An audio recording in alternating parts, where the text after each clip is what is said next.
Assalamualaikum warahmatullahi wabarakatuh. Nama saya Siti Nurfauzia Khoronisa dengan NIM 22142138. Di sini saya akan menjelaskan terkait sejarah kebangkitan keuangan bisnis Islam di Indonesia dan terkait The Basel Committee. Pada sekitar abad 14 mulai muncul geliat kebangkitan kembali ekonomi Islam. Walaupun akhirnya mengalami ringkasan lagi, kajian pemikiran ekonomi Islam tidak redup dan masih terus dilakukan pencarian nilai-nilai Islam di bidang ekonomi. Selanjutnya, kebangkitan kembali ekonomi Islam pada masa modern. Perkembangan ekonomi Islam dimulai dengan di Indonesia itu mendapatkan momentum dengan didirikannya Bank Muamalat Indonesia atau BMI dan bank-bank syariah lainnya.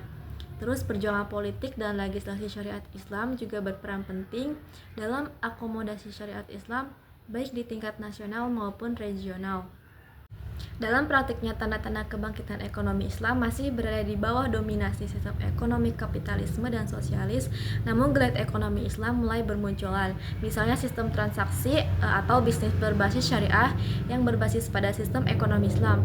Contohnya praktik ekonomi Islam yang masih terus dilakukan berbagai negara dan pemeluk agama Islam adalah bank syariah, kredit syariah, koperasi anti riba, wisata halal, kuliner halal, dan masih banyak lagi. The Basel Committee didirikan pada tahun 1974 oleh para gubernur sentral dalam Group of Ten berbagai dari negara-negara, yaitu negara Belgia, Kanada, Prancis, Jerman, Italia, Jepang, Luxembourg, Swedia, Swiss, Inggris, dan Amerika Serikat. Merupakan respon atas kesadaran yang tumbuh akan pentingnya meningkatkan kerja sama internasional antara otoritas pengawasan bank menyusul kegagalan Bank Haus-Herstatt pada tahun 1974 dan dampaknya melebar ke Bank Amerika Serikat. Selanjutnya, tujuan The Basel Committee agar keharmonisan dan kerjasama antara bank negara internasional lainnya, dan The Basel Committee ini bisa mengawasi uang dunia datang dan perginya, artinya bisa mengawasi atas pencucian uang.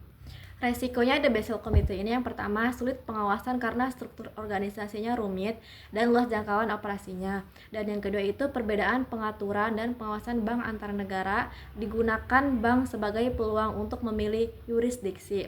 Yang ketiga itu krisis perbankan yang signifikan di suatu negara berdampak secara internasional dan global. Sekian dari saya. Wassalamualaikum warahmatullahi wabarakatuh.